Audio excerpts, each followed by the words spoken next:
Welcome everyone to the 123rd episode of the Home Theater Hub.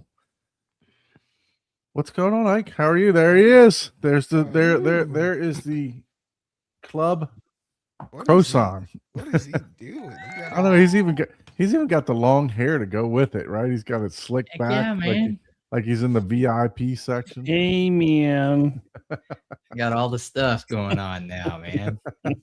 Looking like we're in a rock concert, man. And I forgot to mention last week. I looked back at the video just for like a couple minutes because we had the guest on, and it looks like Ike is giving us a different angle again.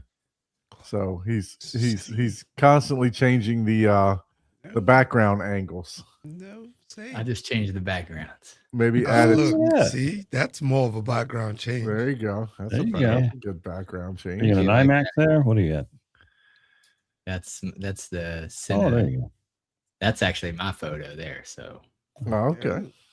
You're trying to blend in with the green shirt, camouflage.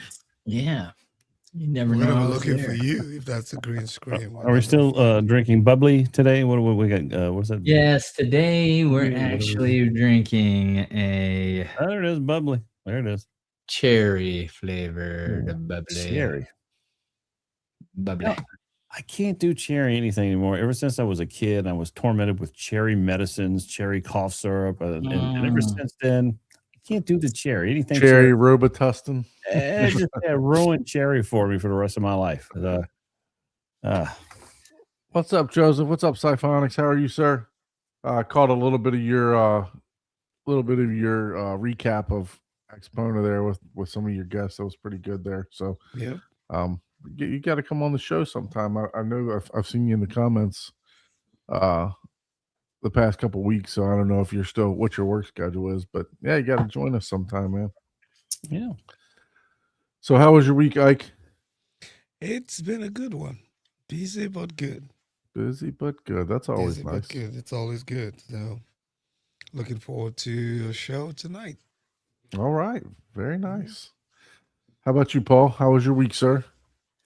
I was pretty busy. I did not before we even get to it, I didn't even have a chance to watch a movie. Although the weekend I went camping. Camping season has started, so I did do that. And there's always something.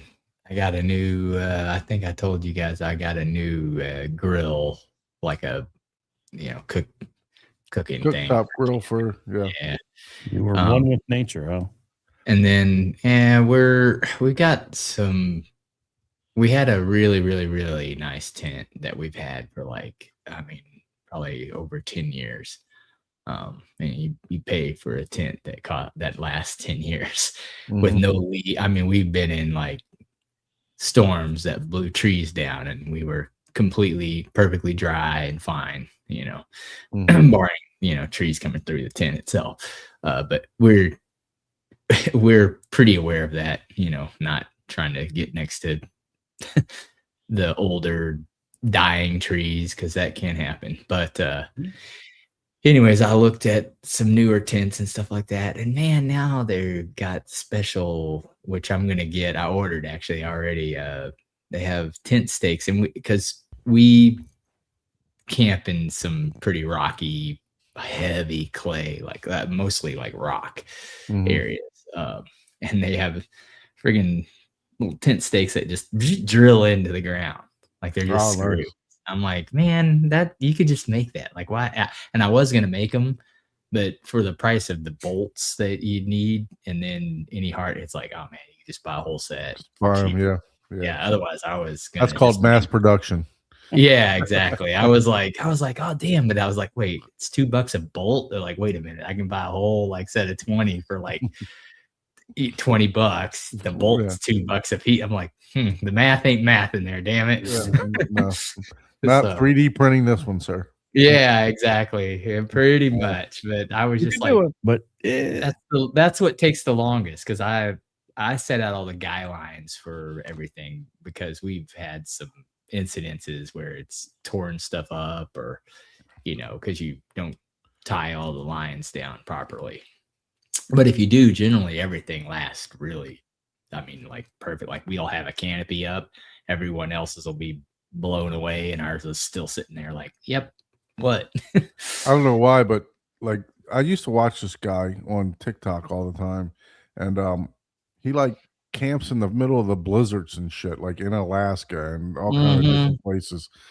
And he carries Yeah. his little portable stove with him, Yeah, and it's like folds down into like 4 sides. yeah, And then he's got like a pipe that goes out of the tent Yeah. and everything else out. Is that the bushcraft guy or is Crane it? camping.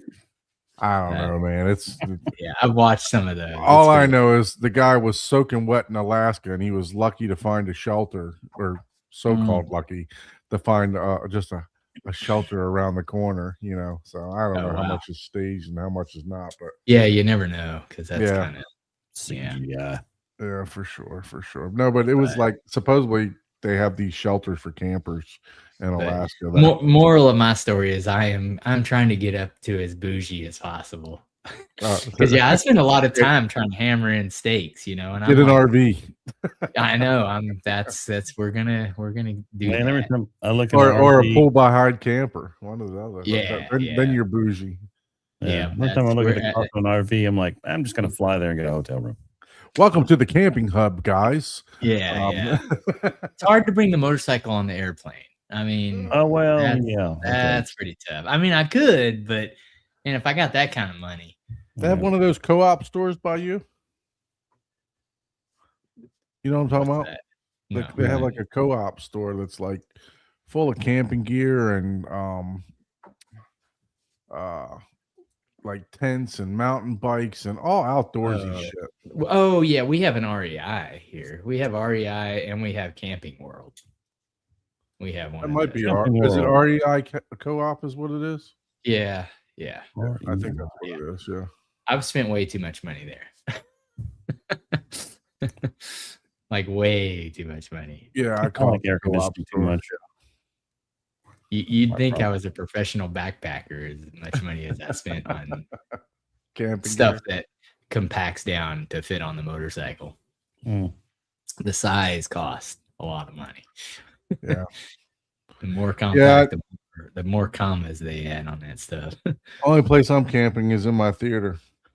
That's about it. Yeah, The storm's getting ready to roll in, so hopefully, a pretty bad one. So I literally had to rush home. I just got back from setting a trap up in the attic, Jessica's house, because apparently she got a squirrel that got in there somehow. So we had to trap that, and Flying squirrel or regular squirrel? I don't know. We don't know. She just heard it. Mm. I was like, and she was like, yeah, it sounded pretty small. She heard it run across the attic fan. I was like, oh, that was probably pretty loud. If you catch it, I'll be surprised. Yeah. The only way to really catch squirrels is you have to do a one-way door on the entranceway and put like a whole cage there. So when they come Gotcha. out, they're stuck there, right? Yeah. So it's tough. It's tough to catch squirrels. Yeah. Well, hey, all we can do is try. And next And hopefully it's not a rat instead of a squirrel. Oh, well, we'll know. Mm. But yeah, I got a so pet. this weekend I'll be climbing up on a roof, finding wherever the hole is and patching that up because they got in somehow. FaceTime me. I'll help you out. Yeah. I'll tell you exactly where to look. You have an expert on the show. Pretty sure I know where to look. Just find a There's hole. 2 gables. There's no eaves or anything, but there's 2 gables, and I sent the drone up there, and I was like, oh yeah, that's pretty much one of those 2. Gable vents are number one Yeah. one spots for sure. Yeah, Welcome to Pest 101, guys. yeah, exactly. Squirrels Yeah. and you. We got 3 shows in one. That's how I could put some high end speakers up there and just blast them at 18,000 kilohertz and just have sound just up there just blaring in the attic though. Sometimes that'll get rid of pests. Yeah, How about they you, might- Abe? They How might was- just have a party. Yeah, Yeah, well, that's probably true. invite the other squirrels over. Hey man, it's disco time. Yeah, it's like, man, they're raving here, bro. Yeah. How was your week, Abe?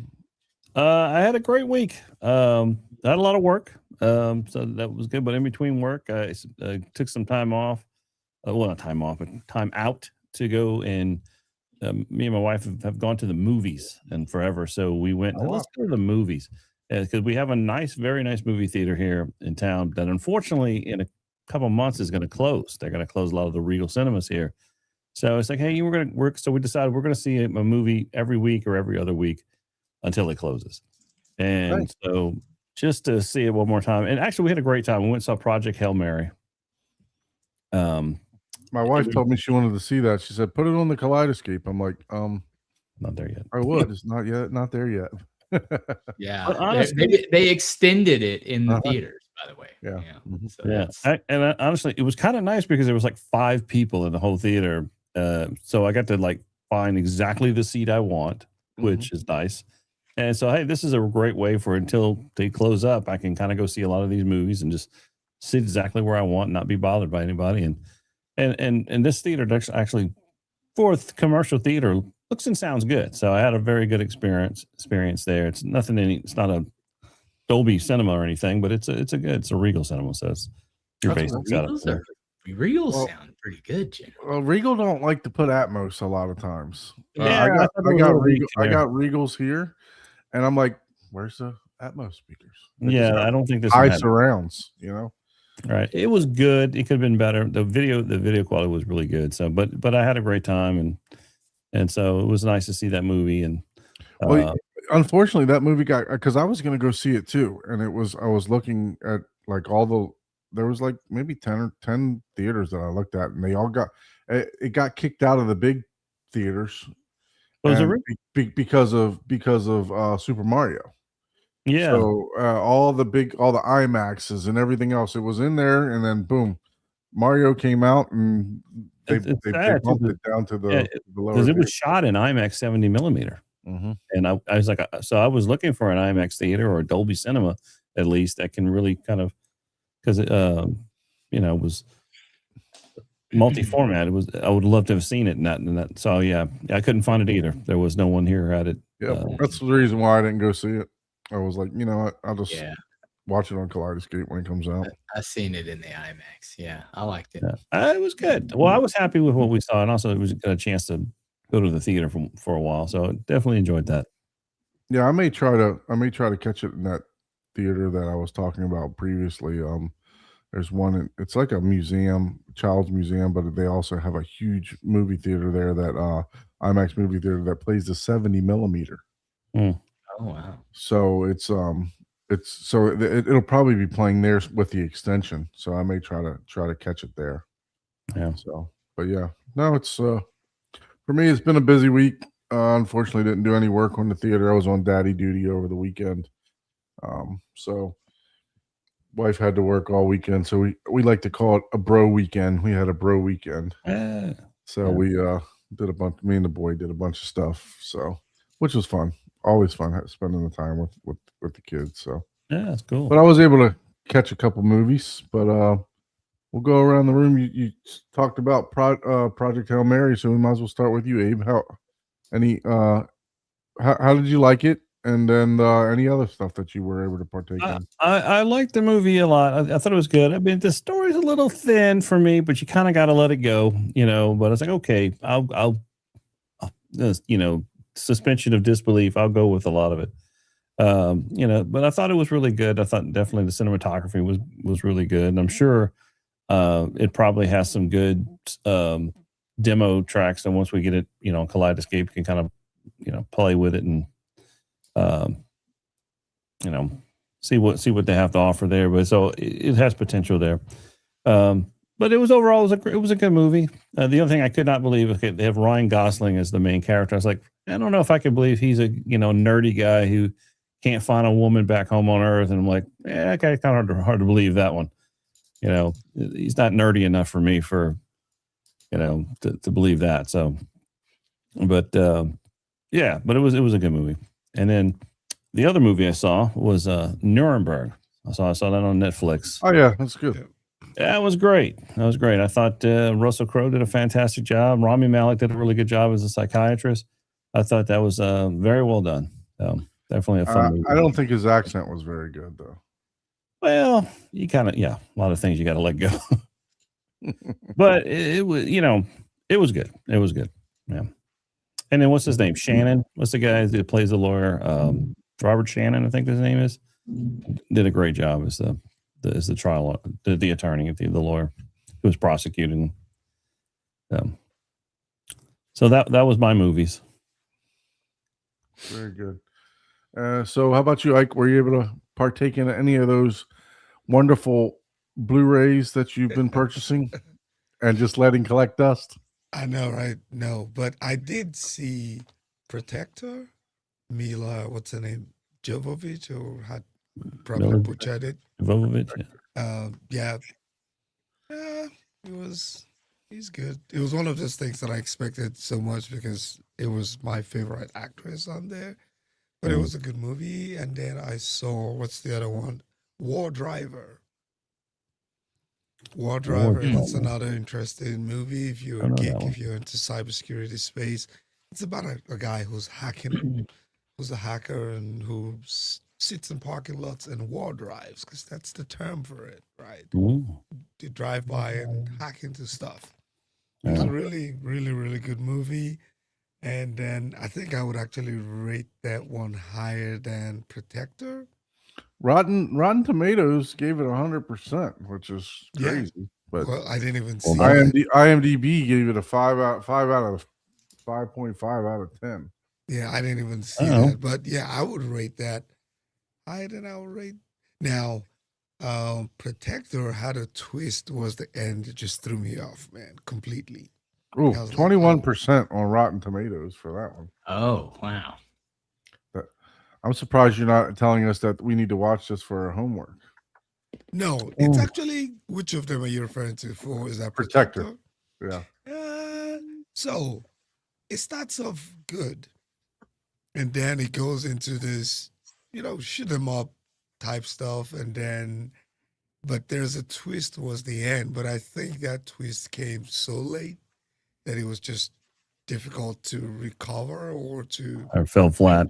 Yeah, it kind of just fell flat because, I mean, I watched it towards the end. I was like, what is going on, man? I was like, wow. So I had to even go back thinking I had missed something. But where'd you watch War Driver at? On, I'm not allowed to say it. Oh, okay. I'll let you guys know. But yeah, it's on. You can get it on, what's the name? I think Apple TV has it. Okay. Apple TV has it. Amazon Prime also has it. Okay. You can do that. And then I watched Shelter. Jason Statham. Okay, yeah. Apple TV, Amazon Prime. Yeah. Okay. Yeah. I asked you, I said, Fandango. do you have a chance to watch any movies? He says no. And then he pops out with 3 movies. No, I was referring to the Blu-ray comment. Did I watch any of the Blu-rays? Okay. And I said no. So all of these were just not on Blu-ray, not on all the disc. streaming movies. Yes. What was your third movie? Shelter, Jason Statham. Oh, his name is. Yeah. Shelter. I thought you said Sheldon. I was like, wait, No, what? Shelter. Jason Statham takes a job selling Tough Sheds. Yeah, that one just came out too. Yeah. I can imagine what that one is. It's classic. Jason Statham, right? Yeah. It's the same classic damsel in distress, gotta save type stuff. It's good. It's It's good worth a watch. for the home theater if you want to enjoy. Got a 65%. That's 65 that's a little bit higher than normal for a regular old action movie. See, a lot of these movies are 6.1, so I'm not too far off by always saying 6 on all my movies. Yeah. I think the last couple movies are like IMDb 6. Yeah. Project Hail Mary. It's a good shoot 'em up movie. 1999 right now. I'll put it. It's on my watch list for when it drops to 14. Yeah. I got it on my watch list. So It's good to watch in the theater. I mean, you're gonna get some good sound from it. Nothing too crazy. I mean, gunshots, lots of gunshots. Lots of gunshots. But yeah. So out of the three, you're picking War Driver because War Driver to be the War Driver. But I think it's more because it kind of falls into what I do on a day-to-day basis. So it's kind of, I enjoy it. But it's a good movie. It's a good story. It has a good twist to it also. Yeah. But Shelter, if you're just looking for something to make noise in the theater, Shelter will probably be the best out of all three of them. All right. Very good. Anything else to add to your movie watching for the week? No, that is probably the most I have done. I was going to say that's I think the most movies we've seen. I think somebody locked you in the theater. I know, right? He watched all the movies for all of us. Like, remember, we had guests all of the week, right? All of last week. Oh yeah, right. So yeah. We did a lot of movie watching. So everybody wanted to watch some movies in the theater. Yeah. What was the consensus of the theater? Did they enjoy it? They loved it. They loved it, and we got somebody who came around also and is like, I want something like this, and I had to go to his house to take a look, and he has this amazing template. And Abe, I'll probably be reaching out to you soon. Okay. Yep. Somebody out here in Texas got a got a couple going already in Texas. So. Yeah, but it was great. It was good. Well, that's cool. That's cool. Yeah. Awesome. That'd be awesome. Well, I guess I'll go into mine. I want to talk about a movie that we that I've already mentioned. If you guys haven't seen this, make sure you check this out, because it was also just recognized by another YouTube channel. Make sure you go check out Send Help. This was a great movie with a nice little twists at the end and stuff like that. And it was actually recognized. I don't know if you guys follow AV Nirvana, but it was recognized by them for the bass. They have a section on AV Nirvana called Bass Hunters.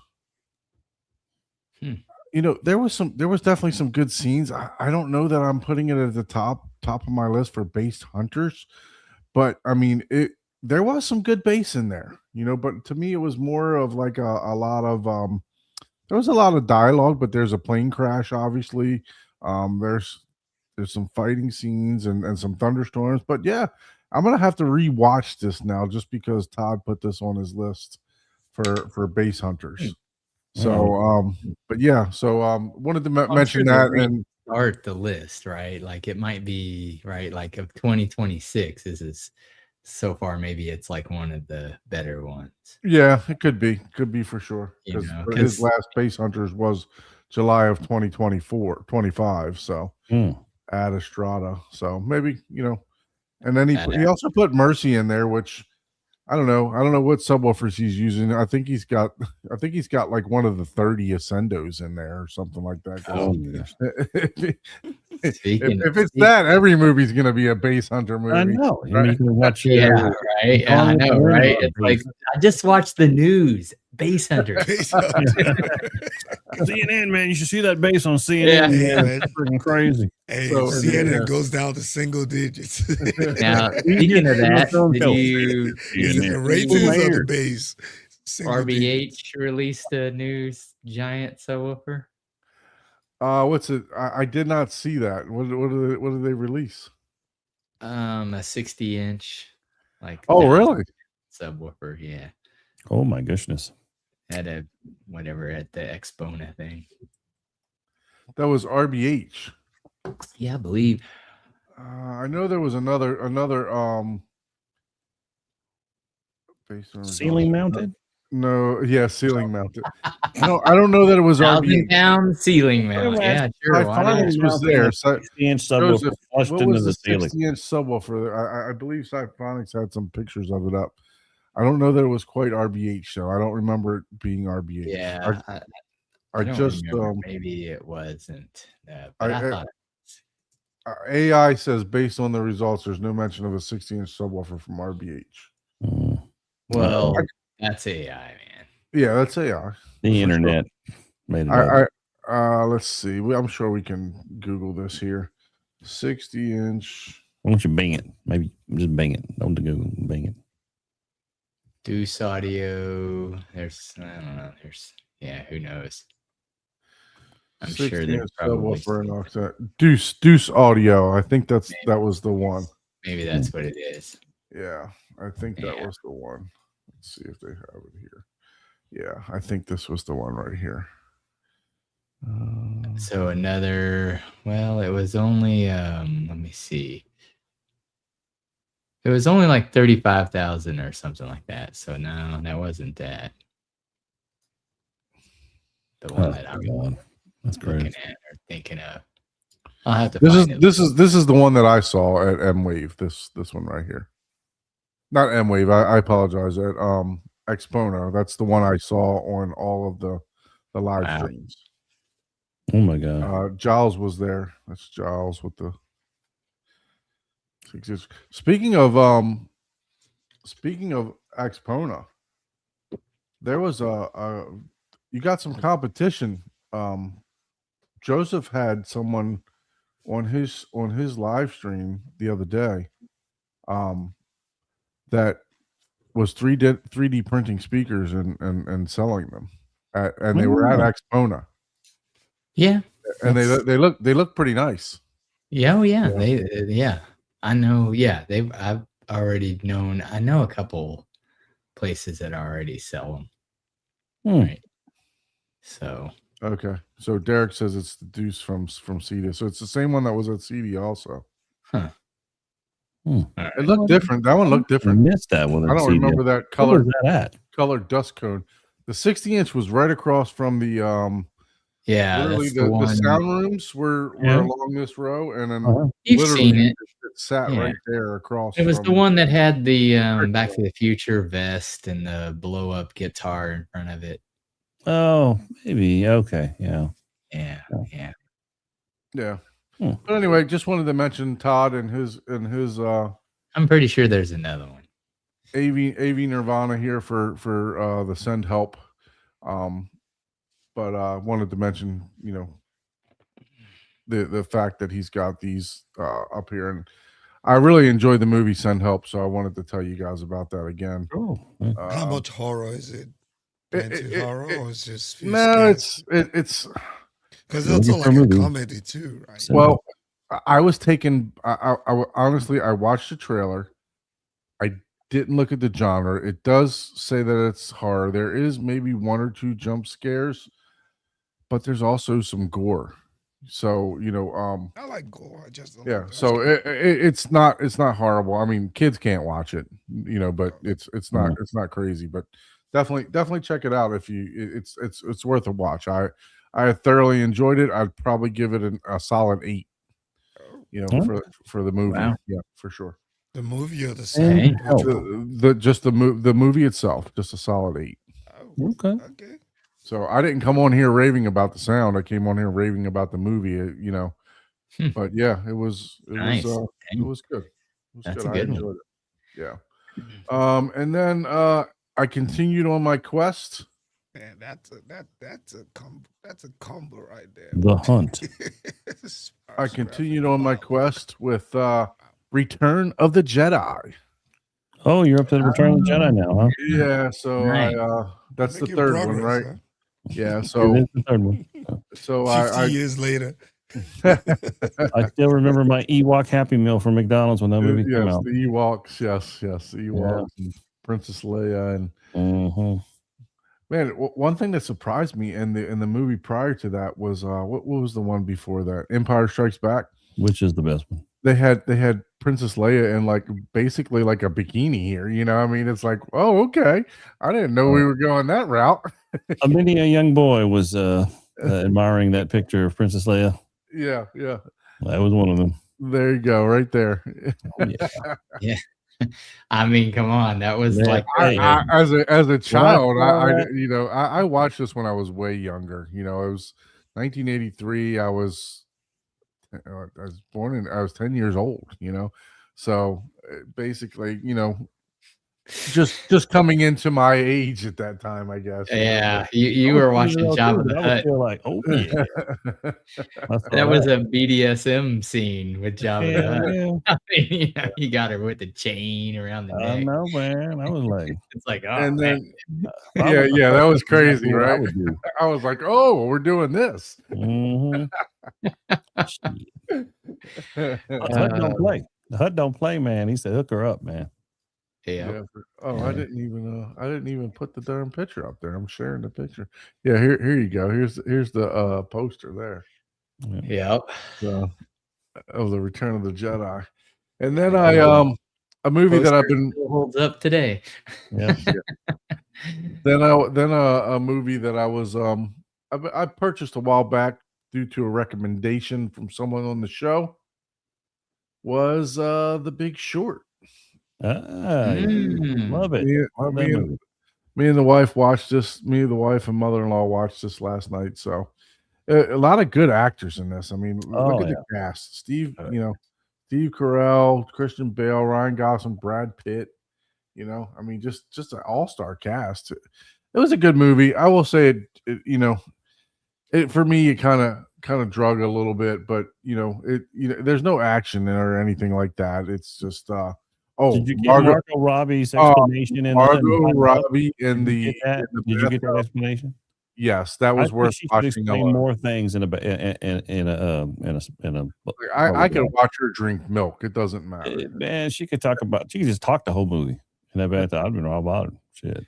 Yeah, her in the bathtub was excellent. So yeah, so if you haven't seen that alone is just worth the price of admission for sure. It was a nice where did that come from in the middle of the Yeah, movie? for sure. Yeah. No, it was okay. I mean, it wasn't like I'd give it a 6. You know what I mean? It wasn't like I'm writing home to mama about, but it was a decent watch for sure. Well, it's nerdy. It's if you're into financial stuff and I like stuff, it's nerdy in that regard, and that's what make for if you want to nerd out in that area, it's a great movie for that. Yeah, for sure. And me and the wife, we binged watched something. What was it?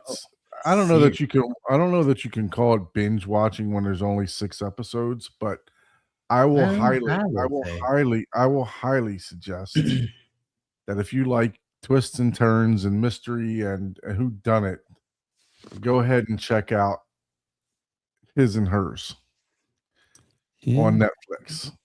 It was good. It was really good. I enjoyed every bit of it. We watched 4 episodes one night and then couldn't wait until the following night to watch the other 2. So yeah, it was good. It was really good. I mean, I thought at one point that I had who done it figured out, but then it took me down another path, and then at the end, then I came back to who I thought it was originally, but changed my mind a couple different times. So yeah, no, it was good. It was a good whodunit. So if you haven't, I watched this one on the soundbar guys in my bedroom. So don't know if there's bass or surround sound or anything like that. Where is it streaming off of? What platform? Where can you find this? Netflix. Okay. Yeah, so I highly would suggest it. Everyone happy with the new increase on the Netflix subscription? Everybody good with this? Everybody's great with paying the extra money. Well, obviously, no one's canceled. You guys are still talking about it, so nobody here. Everybody's happy about it. Yeah. Obviously. I mean, look, the way that it goes is, you cut your cord 10, 15 years ago to pay $30 for 50 channels. Now it's the same price as cable at $150. Yeah. So it's the same exact thing now. So what's the difference, right? Mm. I wish they would just give us all our look, you get Netflix, you get Amazon, you get this, you get that, here's your price. Yeah. Right. Give it all to me for just one fee. Right, exactly. And just call it a day. Yep. Yeah, so if you like thrillers, whodunits, definitely check this out. It's really good. Who done it? Really, Mysteries. yeah. Who done it? I like who Whodunit. done it. Who done it? Who that? I Who dat? done did it. I done Wasn't did it. me. Done it. Don did it. I could cancel Netflix and not lose a thing. Yeah, I agree. The only reason I got to keep it, my daughter and my wife, they like movies off of it, and I got a couple movies I watch off. So shit, you know, that's how you trap. That's how they trap you. See, Nelson agrees with me. Send Help was excellent. It's a must watch. I agree. 100%. It was definitely a great movie. So, what else is going on in the world with you guys? That's what viruses yeah, for sure. Well, you know what's funny? A lot of I'm sure a lot of you guys have read the stories about how a lot of people are going back to getting buying disc, or getting disc and watching them in the players, just because they're just tired of streaming. They're wanting to get it, and just people are literally going to vintage stores or going to Goodwill. They're going to Goodwills. Yeah, buying the disc, and now making a date out of it. Here's the crazy thing: so you have this uptick in people very interested in discs again. Right at the same time, manufacturers decided they're not going to start, making players anymore, which is why some of these players are going through the prices of them have gone up quite dramatically. I'm looking at eBay at the 800 M2, the UBP X 800 M2, which sold new for like $299. Now they're selling on eBay for $300, $400, $500. I mean, because people want them, and it's just kind of crazy that right at that time, just bad timing for the industry. And I guess there's issues with the optical drives, I think, from what we were talking about last time. But which I think it's a good thing. I mean, it is getting crazy with the streaming costs. So I don't blame people. Yeah, for sure. You never know. Next thing you know, everybody will be not watching TV at all, and they'll be doing stuff outside. Oh my God! Don't say that. It's almost camping. Yeah, I know. It's we'll have to create another theater. I know. I'm going to be cussing because I'm like, who are all these MFers out here camping? No one ever camps. Segments on outdoor theater. How to make the best outdoor theater. What screens and projectors and speakers we're using for our outdoor theaters. So it'll be Brews, Views, and camping cruise. No, it's already Brews and Views is already covered. And shoes. This generation is not shoes. going outside, man. and wet shoes. Brews, Views, and wet shoes. There you go. Yeah. So I was able to, I think I mentioned that I was on daddy duty this weekend and was really disappointed, thoroughly disappointed that I couldn't make it to one of our regular participants on here to their get together. I think he was the fourth get together in Central Florida for Michael's Community AV. Chuck had a get together at his place. Oh man! And I'm it's 3.5 hours from me, and I was like, man, I so want to go to this, and I found out I was like, all right, I'm gonna go, and I was gonna have my mother-in-law watch the kid, but found out that my wife the night before had to work literally from 7 till 7 at night, which usually equates to about 8 p.m. So I didn't want to leave my mother-in-law with the kid while I made a 3-hour trip there. And after talking to Chuck, they wound up staying at his place, a whole bunch of people staying at his place from, I think the event started at like 1, and then I think the last person left at like 9 o'clock at night, something like that. So, and I had texted Chuck. I was like, hey, Chuck, I'm so sorry I couldn't make it. I could have brought my son, but, he would have messed up everybody else's experience. Let's just put it that way.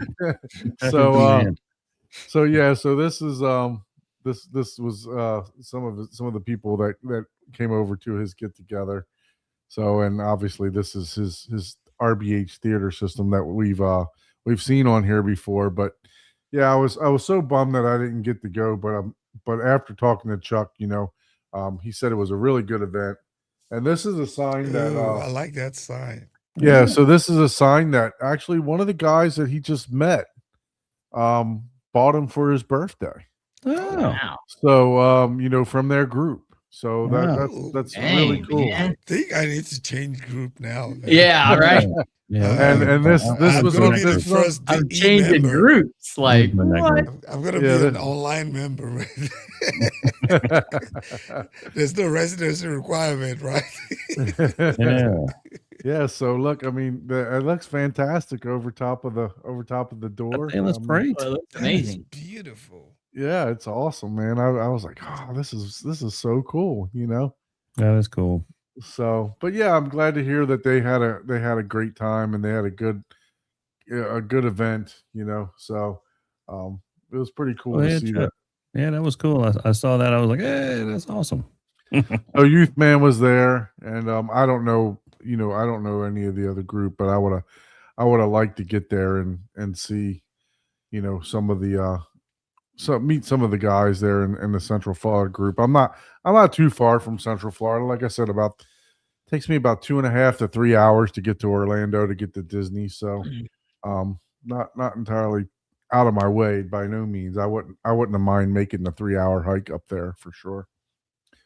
So, but yeah, this was some of the pictures that Michael took, Youth Man, and posted them on Facebook. So, I mean, just when I was there, I didn't remember these side surrounds. So I like I said, I text Chuck and said, hey, sorry I couldn't make it. And I didn't expect, I wasn't going to call him because I knew that, he'd probably be worn out from having everybody over and everything else. I was going to call him on Sunday, but he called me back Saturday night, and we probably talked about the whole event for maybe an hour or so, 45 minutes to an hour. We talked about the event and what he did and everything else like that. So it was pretty cool. I'm sure he had fun. Yeah. Chuck. So he had the little setup there. Man, I would have driven from Atlanta if I knew there were Swedish meatballs. I love For me some sure. Swedish meatballs. I show up at weddings when I hear the Swedish meatballs. Who's getting married? Get Swedish meatballs. I'm in. Escape on the wall. got it from IKEA, right? Yeah. And this was the list. Family movie. Yeah, it's got the little snack tray Look at there. That was Big pretty cool. Family Oh, movie. man. customized, man. Look at Jeez, that. Chuck. Too Yeah. fancy. Man. Look at that. Yeah. I know, So right? then this was the playlist that he had for Look his at that. There goes the big Ooh. man. Man, I'm telling you. Serious. bring him in, bring him out. Good. Oh, there he is. Who He let didn't the even know I was dogs going to out? talk about this. Welcome, Chuck. What's up? Hey, what's up, guys? What was that? Yeah, we're doing a theater tour without you. I'm doing a Chuck theater tour. Yeah. What's up, guys? What's up? What's up? So What's yeah, so going on? this was the list of, like, he made a script through Kaleidoscape. How long do you think this first script was, Chuck, that you said? Probably about 45 minutes to an hour or something like that. Let's see if I got this thing on. Yeah. We can hear We you. can hear We can you. hear you. Yeah. We can hear you. The first script was a little over an hour. Jeez. Okay. Yep. That's cool. Yeah, we even talked about, stuff that he didn't have on there. I was like, Chuck, you're missing Badlands with the sword. And he's like, man, there's just so many, so many demos, so many Yep. good demo scenes now, So, but yeah, no, he did the blue, and then he said, he was saying that they took a little break and came back and did the second demo. Kind of like you and I did, Abe. Remember, we took a little break and then came back and hit We had 3D. a morning preview and then the evening preview. That was great. Yeah, we like the first group of guys came at 1:00, and we watched everything. But then another group came in at about 4. So Oh wow. we kind of started over watching the demos again. And some of the people who were here for the first group, I kind of switched up some of the demos. Like I showed them some of them, but I skipped through them because I had that second list. And I went through the second list, and so the people who was here the first time could see something different, And it was pretty good. It was fun. It looked fun. Looked like you guys had a fantastic time. Yeah. Always good just to get with people and Yeah. talk to them. Have a good time. Just talk and shop, right? Oh yeah. That's- And they like those meatballs. They ate all them things. I was like, Yeah, oh, I know that's that's a right. good job there. I hate when there's food left over. I hear you. It's more to we're clean up, definitely- right? I think as a collective, a group, we're definitely a group that likes to eat Yeah. and sit and watch movies. Speaking Yeah, of, and, I- I had Not a very meatballs. active group. I had some cocktail shrimp, some sandwiches, the rings. I had some beer, Paul. Yeah, And, I would have been a some happy soda man. and sweet tea and stuff like that. Man, I need to go to Florida more often. yeah, for sure. Yeah, I need to plan mine. Actually, Bill reached out to me. Bill Murphy from he was with Arvolution, but he reached out to me to see when we could come over and check out the new Arvolution player. He wants to check it out with me and check out the 8K feature and see if it's up to par on that. I just told him, unfortunately, I've been a little bit busy with work, and then next week I got a full blown audit in my office to where they're going to be overturning every stone and every piece of paper. So I'll be knees deep in that for 3 straight days. So I'll probably be thankful that Thursday comes around because my brain will be wiped after that for sure. But yeah, no. So hopefully I can find time to that in the next couple weeks that Bill and I can get together and we can, put that 8K player to the test. Yeah. And see. Put it in a ringer. Yeah. Yeah, for sure. So Cyphonics said RBH has some new speakers at Expona. New wild speakers. I thought I saw some videos on those too. Yeah, they were like twisted, right? I haven't seen them. Yeah. I know there's a guy here, Brian, who I got my speakers from. He has some active, the RBH active bookshelves. Those things are amazing. I was like, I could not believe he was playing 2 bookshelf speakers, and I swore he had subwoofers going with those things. The bass on them is ridiculous, and the sound just. I forget the name of those speakers. Martin Logan, those big red ones. They had them at M-Wave. They was down in the last room, like the 2nd or 3rd year. They're huge, very, very expensive. They're usually colored like red or something like that. I'm taking like a Meridian, like Meridian. I don't think it was Meridian, but I know with those, I heard them before. The sound seemed like it's all around you, even though it's a pair, like it's stereo. That's how these active bookshelves were. The sound was just totally filled the whole room and surrounded you. I was pretty impressed with those. That's something that they already carry. I think it's a new speaker. He had them. Okay. He's the first one that I've seen with them or even heard about them. So I don't know if they're calling them the 81 Active or something like that. So it's a new series. Martin Logan Neoliths. That's what. I think that's it. The Neoliths. Yeah. Oh yeah, the Mark. Okay, so they're like a that's an Air Motion, not Air Motion. It's a huge speaker, right?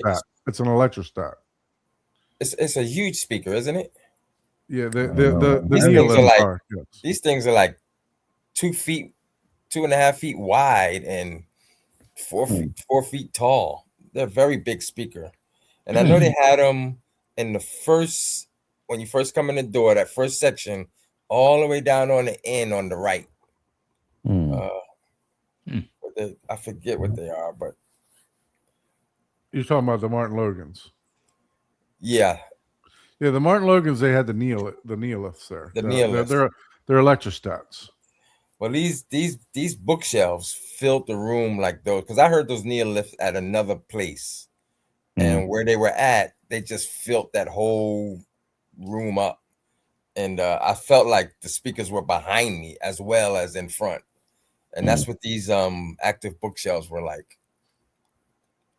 I see. Was it an open treated room or was it just a bare room? Oh no, that's not them. That's not them. That's not the ones you were talking about. No. They're more. They're not they're not the electrostats. Okay. Yeah. But his place was just that I heard him was in the house. And there's the other ones that I'm A21s, trying to, yeah. I can never remember the name of. It was at a store. Okay. Yeah. We got the A31s, A41s Logans. for RBH. I've done a lot of systems with Martin Logan. RBH. I don't even know if they have them on their site yet. I think they were Yeah. called 881s. There's 81s there. I That's think them? these were the new ones. They got like a subwoofer down here. Oh no, his didn't have a subwoofer. They were on a stand. Mm. And it was actually just one woofer, one tweeter. Huh. But like I said, Like the a sound regular that came out of standard those bookshelf. things, Yeah. his bass had to be going down to 20 hertz, easy for a bookshelf. Without subs? What size driver? It was either 8 or 10 inch. They weren't Mm. big, but they had that cabinet very inert. You know, like it was a pretty hard cabinet. They Mhm. see that, yeah, they look like that one right there. Patent pending, so that's probably them. GADS, granular acoustic dampening system. Mm. Yeah, that's they put they call it GADS. It's some type of, I don't know what the material is, but it's like sand. Yeah, they fill the back, because I remember Shane Lee talking about how he had to fill the 21-inch subwoofer with like a sand material. Yeah. Yeah, sometimes it's like an extra 200 pounds worth of sand. Right. Yeah. Mhm. Mm. Yeah, I can. Yeah. But that thing sounded amazing, and it had some kind of polymer sides to it. You know, like you got your box, Mhm. but then the box looked like it's encased in some kind of hard material that makes the cabinet even more inert. You know. Mm. Let me see if I can find some pictures. RBH. It was an RBH speaker. That was- It says it's 2025. Unrivaled 81AX bookshelf speaker at the show. And these were active as well. So I guess they have their own amplifier and no, the crossover is you know how active they don't really have a crossover in them. It has a DSP where you can put your own crossover. Mm-hmm. Pretty cool. Yeah. Yeah, No, if I had a I'm 2-channel setup, I would definitely be interested in those. Yeah, I've never actually gone over to Exponent to check that out. Check that out one time. That's the 80. That's the 81s that it said that was at the show. Man, did Yamaha come out with a new? Yeah, product? see, that's the side on it. You see that one there? Yeah. Yeah, see how it has something else around it? And it's some kind of hard polymer or something. I don't know what it's Like called. a decorative element, or has it got some functionality to it? It's to make the cabinet more inert. Mm. Cool. I'll go to the. So it does help a lot somehow. You know, you can actually, any speaker that you buy, you can actually have that added to it. Huh. Yeah, here it is right here. Yeah. Passive or active? Let's see. Oh, that's a subwoofer, but it does have that design on it too. Yeah. What do they say? They can put it on is any their- speaker you buy. what's And their it definitely changes the sound. Exceptionally clean, tight bass, unrivaled 12 PS and unrivaled 12 NS. With GADS, RDAP, and RAD technology upgrade with acoustic dampening material tightness. With astonishing response, 20 hertz. So that's the actual subwoofer. Yeah, see how they put it on those white ones? They could put any color you want. So they put black on the white ones. Yeah. They can do different shapes. I mean, you can design these speakers to look like you want. That's pretty cool. Hmm. Hey man, Chuck is about to get a new lineup, man. Mhm. Of custom speakers. Yep. Now No, I won't be going. I'm set now. I'm not I'm not looking for anything You're else. not changing for a while, huh? Nope. Well, I mean, I've always liked the sound of RBH, and I was Yeah. I've always wanted to. And I was so glad when I heard them at Emway, because I made a special trip to Florida Expo, thinking that they were going to be there, Florida Audio Expo, and they weren't there. So Yeah.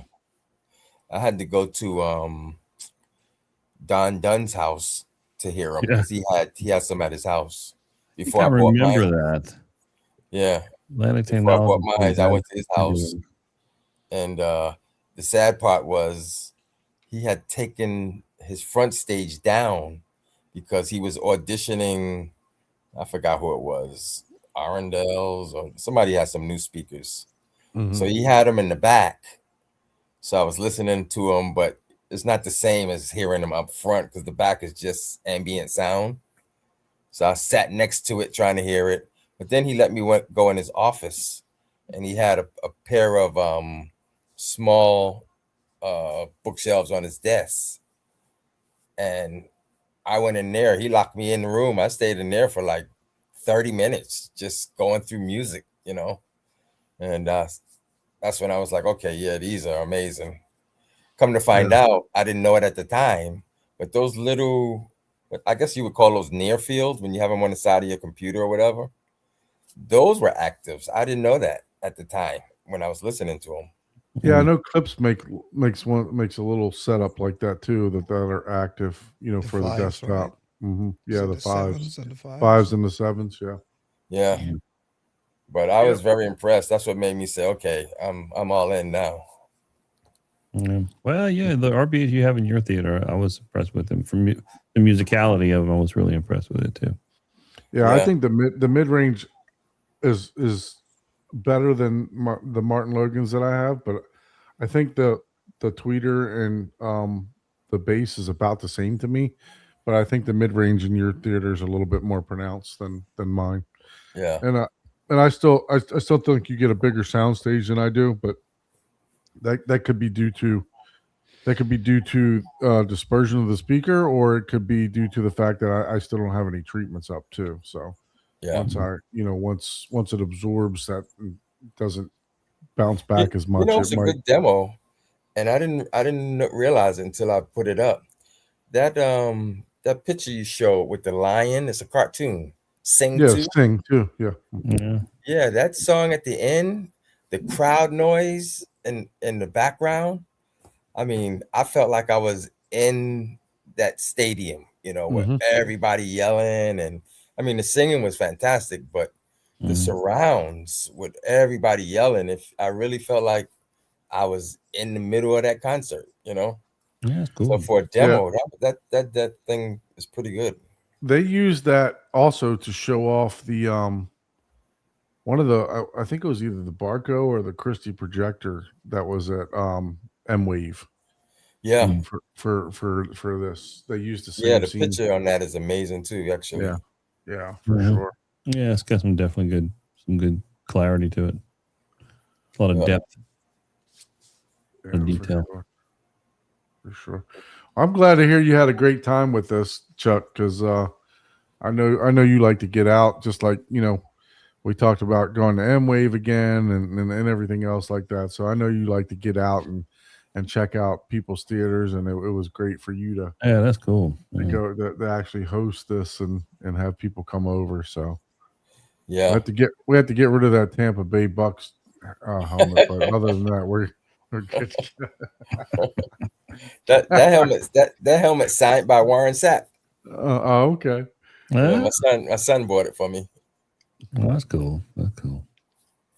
There was another picture that had like eight guys in it that Michael took. I'm surprised he didn't put that one up. Yeah, I think I already went through that one. Let's see here. Yeah. That's my favorite picture. Oh yeah, that's it right there.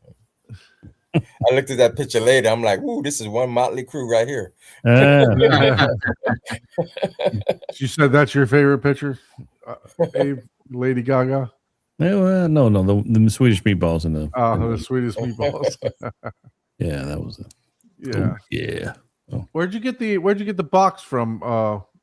Actually, that was another birthday gift because I had my 65th birthday party, and somebody bought me that. That thing has so much chocolate in it. I'm still trying to eat it. It's the thing. It was like a 5-pound bag of like peanut cluster type thing, and then another tin can. It was still that peanut cluster, but it was like, you know how that brittle candy comes, you know, like hard with peanut, you know. Yeah. I was like, what the heck? How much candy can I eat? You know. And that party was in February, and I'm still eating it. Yeah, I'm gonna try to get something together, you know, for our little group that we got. I know we have only got like, I want to say, how many people do we got in our group? But I mean, there was only like 5 or 6 people in the South Florida group, but it's slowly growing. You know, we're up to 73 members, but there's not a lot of activity on the posts. Let's see, we got you know we do got some new people posting some stuff, you know, but not as active as your guys' group. But I am going to set up a lot of people in there. It's like 160 now. It keeps growing. I am going to set up something to where we you know come out to my place because I want to do a pre acoustic treatment, and then I want to do it after I do all the acoustic treatment too, with the fabric and everything else like that. Yeah, that'd be a good one. So I'd like to try to do that, and then you know, I'd also like to head up, you know, some subjective, you know, maybe some projector comparisons and maybe some subwoofer comparisons and stuff like that. You know what I mean? I you know, obviously they'll be subjective because, you know, I'm not going to be the best person to test this stuff out and everything else, but you know, just for fun, just so we can see, okay, well, you know, this one, you know, has this amount of brightness and this and that and everything else. I'd like to get some calibration gear myself and tinker around with that too. Yeah, it would be good to like take some pre-calibration measurements just to see what the room is doing now, and then do all of our acoustic treatments and everything, and just see how that affected the room. You know, since you have that opportunity, just to see this is what the treatments did to the room. The decay time did. Yep, exactly. Equalization. Just how we tamed. Because that's, to me, the biggest thing. Before we even look at equalization and doing, you know, room correction, fix the room. Get as much of the room out of the way so that those room correction things have a much easier time of balancing out the room. So fix the room as much as you can. You'll have a much more rewarding experience when you actually do the setup and calibration, or whether it's room correction or Odyssey or any of those. That's something I wish I could see, actually. I would love to see my room. I don't know what it looks like on REW. What's it doing? So I could tell if I need to do something else. And I don't really want to just throw stuff up unless I see it. So with the Lindorf, I have a bypass button. So it'll turn off everything. And there's also a focus and a global as far as processing. So, you know, I can literally bypass all of the room perfect. We can take a measurement of the RT60 and everything else, the waterfall graph, and then we can turn it on to the focus position and see what it's doing with that, and then turn it on with the global position. So we could do all those measurements, you know, just to see what it's doing without any treatments on the wall, and then we can go back and redo it again. Yeah, just, you know, while we have that opportunity, it'd be kind of fun to just track that in the progress of getting that thing built. For sure. Yeah, no, I worked on it. I haven't worked on it anymore since I did my little update to, like I said, because but this weekend I think I'm going to try to do a little bit. So try to at least get the window casings done and put the pegboard on it, you know, to be able to start putting the rest of the design, you know. So, but yeah. Well, super glad that you had a fantastic time, Chuck. Any takeaways from the get together that, you know, for those of us that haven't done it yet, any takeaways that you may suggest, or, you know, or any tips when hosting an event like this? No, I tried to be as laid back as, you know, I could in a way. You know, I ran out quickly and bought some stuff, but I had my wife make the meatballs, so that's cool. But that was a beautiful touch there to that. I think I highly recommend that as yeah. Because I was thinking, okay, I'm gonna get a sandwich ring, and you know, but I was like, I wanted to do something else, you know. Right. So then I got this, you know, the shrimp cocktail, which wasn't too bad, badly priced. And then the meatballs, I was like, you know what? I'm just gonna I got like 3 bags of like beef meatballs that were, I think it was like 44 meatballs in a bag. And like I said, they ate all of them. I think there was probably about 7 left. Yeah, 15 people there. You know? Yeah. You had them there. You had them there for breakfast, lunch, and dinner. I mean, they were captive. They had to eat. Yeah. And we would take breaks in between. We go, you know, we eat and we talk, you know. That's cool. And so I think having as many demo clips helped me a lot, you know, for that amount of time. You know, It wasn't like I just had 30 minutes of clip and what are we doing now? You know, now I'm searching. So to have as many as I had, which I probably had like that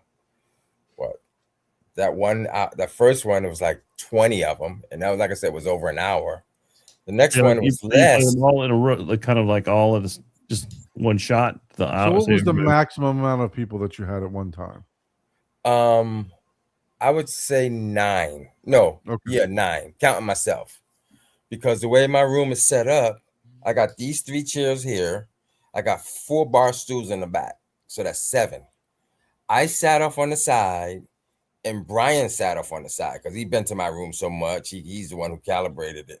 So we weren't really interested in hearing anything. So because there was 7, they sat in these 7 seats, and every 2 demos, they rotate, you know, and I had 20 of them. So it was playing all at once. So 2 would go by, they rotate. 2 would go by, they rotate, you know. So they just went all the way around. And once that was done, we went and we started eating and drinking and stuff like that. And then a few more guys came in. So when they came in, we continued talking and stuff like that. So some of them left at that point. And I say out of those 8, not counting myself, out of those 8, maybe 4 or 5 of them left, which was about 4:30. And then we came back in, and I started with that first initial script that I had. I just jumped through a few of them. So I did a couple of base ones, but I skipped the ones that we always watch. And I played the ones that I know nobody plays, like Ip Man, which is a kung fu movie that I love. You know, so I played the ones that I know you don't typically see. And then I went to the second set of scripts so that the people who were here the first time wasn't just watching it again, you know. Yeah, that's cool. And so the second one, I had Deepwater Horizon, which was like 11-minute. Yeah, that ending to that movie is absolutely insane. Yeah, so that ran for another 30. Yeah, that ran for another 30-40 minutes. I don't even know how long that one was, but so speaking of Deepwater Horizon, if you have the 4K disc, you put the 4K disc in, and it does like its little preview thing and everything else, right?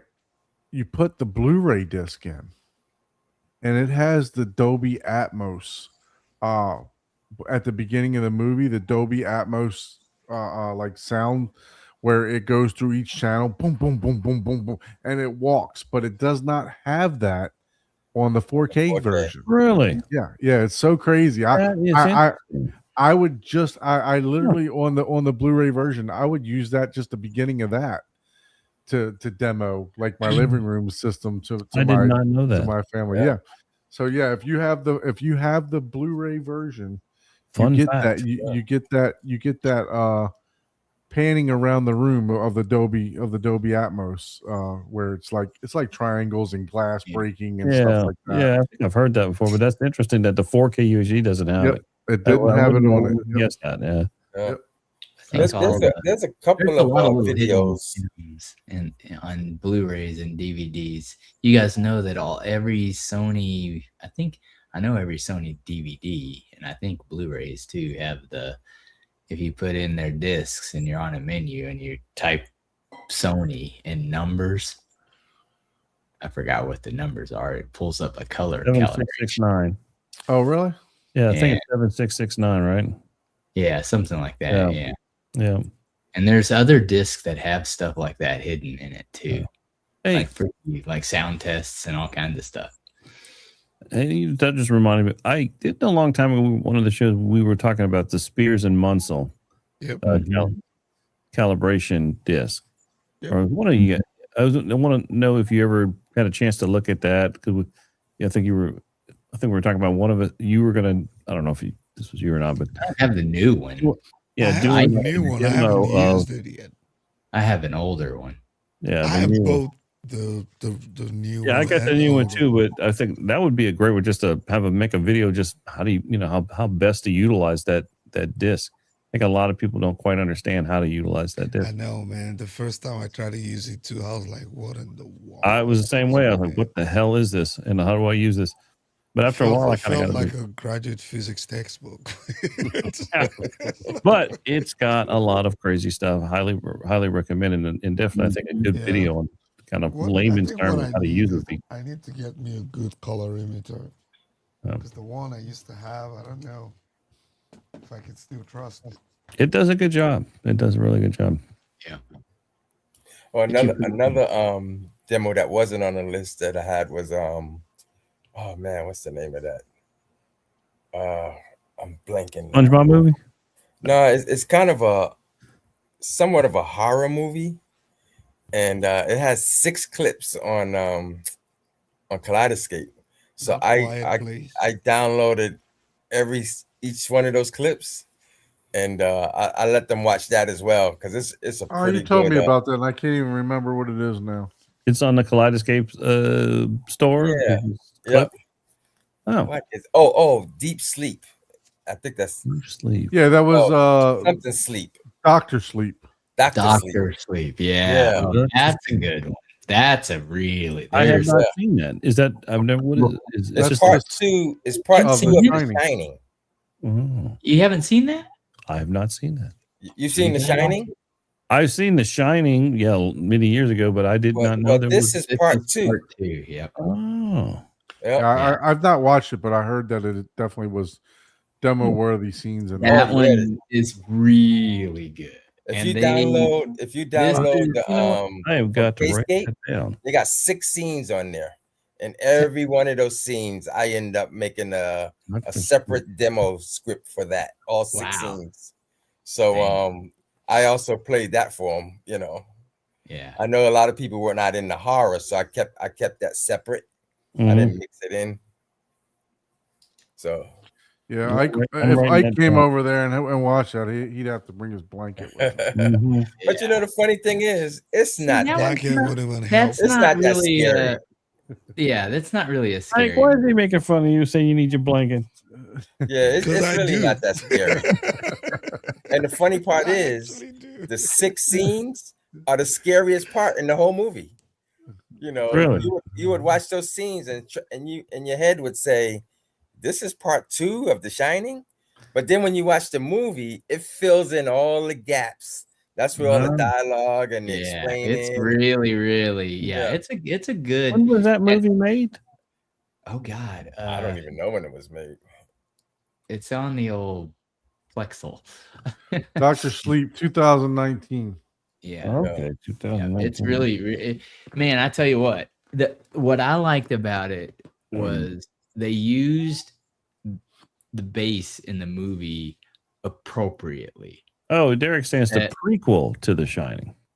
Is that No, I That's the think movie, I but think it's the not after. prequel. It's It's the not after. the prequel. Yeah. Yeah, Oh. it's whenever he's an adult, the kid. That, Yeah, the kid is an adult in this movie.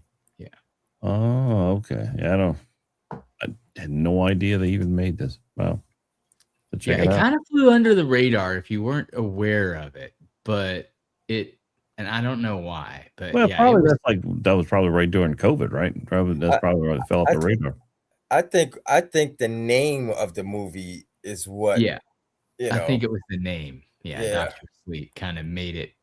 Not The Shining Part 2. You know, you do that. Yeah, Right. exactly. Oh, if they did that, oh man, I bet People you would know. Yeah. everyone would have watched it. Yeah. Okay. I'll have to check it out. Yeah, it's a very good. They did a really good job with the bass. Like it wasn't like just droning bass. They actually used it as a musical presence. Now, Chuck, are you a big Shining fan? Compared to that movie, do you feel like it was worthy of? It was. Okay. It was. Yeah. It kind of held its own. Yeah. That's cool. Yep. So while we got you, Chuck, speaking of movies, were you able to partake in any movies this week? I'm sure I did. What did we watch? I can never remember. See, he's got the same problem I have. Yeah. Just go to your download list on your Kaleidoscape. You'll figure it out.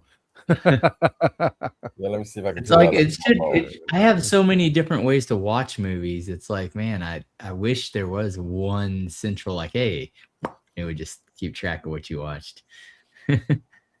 So For sure. not even associated with like a streaming service, but just something that ties into all your services. There is a that know tool. that, hey, It's called track.tv.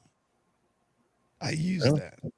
track.tv. Yeah. But does that and work on all the streaming services? on just about all of them? Because what I do is Okay. I'm able to add the different streaming services I use, Because including that's on Plex. Zudu. That's on And you Zudu. can sign into it on Plex and all the different tools. And I'll have then to you check can, that out. whenever you watch a movie, it updates it. And then you can even go in there manually, just update if you're watching like TV series and stuff like that. I've been using it for years, but I haven't logged into it recently. Let me see. I did not know that. Ed, Yeah. Ed, I know. Fall Guy again. I forgot one that I started watching. I didn't finish it because the kid came into Tiptoes. the kid No. came into the room. is there a sequel to that? Fire and Ash, Avatar, Fire and Ash. Oh, what? Oh. Yeah, You I started watched that. watching So I started watching this. There were some pretty graphic scenes, and the kid was running in with people shooting and dying, and I'm like, yeah, I maybe need to cut this off. Yeah. After about an hour into it or so, but I don't know. I wasn't impressed with this one. I really, to I me, think they've taken it too far. well, It's gone as far as it could, but I don't. they're I gonna don't think continue that to the- milk Well, you it. got to do all the elements. You got to do, water, air, fire. Yeah, I mean, Maybe. You know?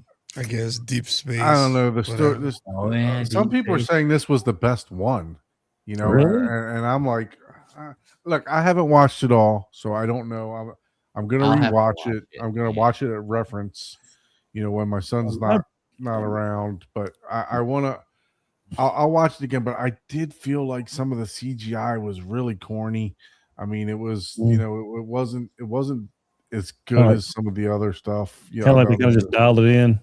Yeah, I don't know. It was, Yeah. I know they were all filmed. Well, the second and third one, I think they were filmed at the same time. Mm. So, but yeah, no, it's. I don't know. What are your guys' opinion in the chat? Did you watch Fire and Ash? Did you think it was good? What about you, Chuck? Did you like I it? watched it. I thought it was, it obviously it's the same, Right. as the other ones, but I thought it was pretty good. Yeah. There was a little bit of a difference because they added another character, and she was pretty, My thing with the whole series is that even from the first one, it's the same regurgitated stories. The Magnificent Seven, it's A Bug's Life, it's Three Amigos. I mean, it's the same thing about it's the same show. It's the same. I know the story. It's like So yeah, I really enjoyed the first one. I would give that like the 3D. That's what made that movie. They not even the 3D. bunch of marketing at it and introduced 3D. Yeah, and it worked. It worked for it. Yeah. What was cool? A lot of scenes What was cool is about it, but it's the story is kind of like it's weak. I've seen this story before, but the story was the same because it's kind of the same Nemesis guy, right? Yeah. But they gave him a partner this time, and I thought she helped the movie, because she added that little bit of difference. Yeah, that it's like okay, at least Okay, but beyond that, it was the same. I don't think I like her character. Me personally, just watching it, I will openly admit that I watched it with the door open and maybe a light or two on in the back of the theater because my son was running in and out. So it just didn't look as crisp to me. It didn't look as good as the Way of the Water. Way of the Water looked. And I agree with that actually. Yeah. I thought the other ones had a more vivid, look to them. This one still had all the colors and everything, but there was something about that vividness that didn't have the saturation. They probably cut corners. They probably just because they'd gotten so much out of the first two, they just, were just trying to, I think, probably milk it. Just put a little bit more out there. Let's squeeze that last udder. Yeah, I'll finish that. I'll go back in and I'll watch that. I'll finish watching it. But yeah. So I'm waiting for Mario to come out, and then I did pick up Running Man. The remake of Running Man. I picked it up. That was on sale for like $14. Yeah, I bought that too. It was cheap. Maybe $9.99 or something like that. That was another one I watched. I did watch that one. Yeah. I heard that is like reference demo material for that movie. Did you enjoy it? I did. Yeah, I didn't watch it, and I don't always, when somebody's here, you turn everything up. Right. Sometimes you don't enjoy it as much because you're not listening at those volumes. Right. And then when somebody says how good something is, you go back and look at the demo scenes. Then you go, oh yeah. But me and my wife watched that, and it was pretty good. Okay. I didn't notice anything that was like reference to me. Okay. I don't recall anything either. Like I said, maybe because I didn't have it turned up. I haven't seen it yet. I haven't bought it, but I haven't looked at it yet. Yeah, I bought it maybe 2 weeks ago. I just haven't gotten a chance to watch it. I started my Star Wars. I want to try to get everything done by the May the 4th. So I didn't watch Send Help yet, though. I want to watch that. You got to watch it. It's good. Yeah, it's really good. I gotta buy it. I haven't even bought it yet. Yeah, it's probably still expensive. I don't know how much it is on Kaleidoscope. It's 24. Yeah, that's what it was when I purchased it. And when I know I'm not gonna watch something, I wait because I feel like when I'm ready to watch it, maybe it'll hit 19. Or something. So they just released Landman, which I'm thinking about purchasing that. So I don't know about that one. Yeah, Landman is like Yellowstone. I haven't checked to see what's on special in Kaleidoscope in a while. I've never watched Yellowstone either. So I can't see the pricing because I have all these already, but Top Gun Maverick's on special pricing, Ballerina, Greatest Showman, John Wick 4, The Lord of the Rings extended version, Alien, Bohemian Rhapsody's on special, Gladiator. How is that Bohemian Rhapsody? That's fantastic. If you I like that movie. Yeah, it's good. I like Rami Malek. It was a little hard to place him as Freddie Mercury, but I thought he did a good job. Like halfway through the movie, I accepted it. But it was hard at first. But once you accept him as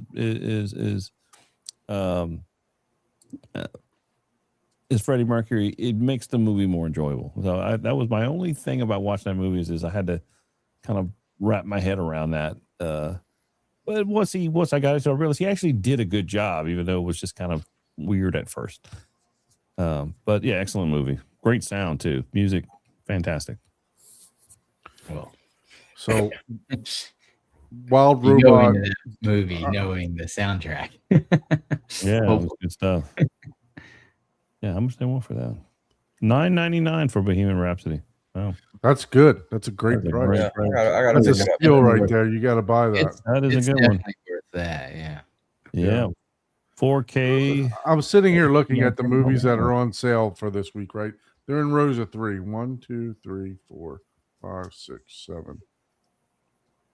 So out of the first 21 movies, I have all of them but 3. So Hey, the Sound of Music's on sale. That means you got 3 to buy right now. Yeah. really, I Right. paid $24 for that damn thing. 4K SDR, HD10, Dolby Vision, and Dolby Atmos. The whole, yeah, for $9.99. They have Rio on sale for $4.99. I asked somebody about what Kaleidoscape. You know how you get those updates and video improvements and stuff? Yeah, did everybody get the new update that recently came through? Well, anybody notice anything? If it says updated sound, which to me is the Dolby Atmos, and the picture, I update them. But sometimes it says updated PCM stereo. To me, that's 2-channel. Is it not? Yeah, PCM stereo is just 2-channel. Yeah, it is. Yeah, so this is what Kaleidoscape sends you notice that all these movies that I purchased have an update that you get them for free. So it could be several things to do with it. Could be video, it could be What's the 3 whatever. you don't have? Got to be that 65 thing, 65 whatever. No, I actually got 65. Well, this is Really? updates. Yeah. This is movie updates to movies that I have. Right. So let me go back to what They've got a lot. They got a lot on special pricing right now. Yeah, exactly. It's So crazy. A lot of good I ones. We'll gotta go with- see if I've got we'll go the- with what we got. All right. So got the first row, got the second row, got the third row, got the fourth row. I don't have Little Mermaid.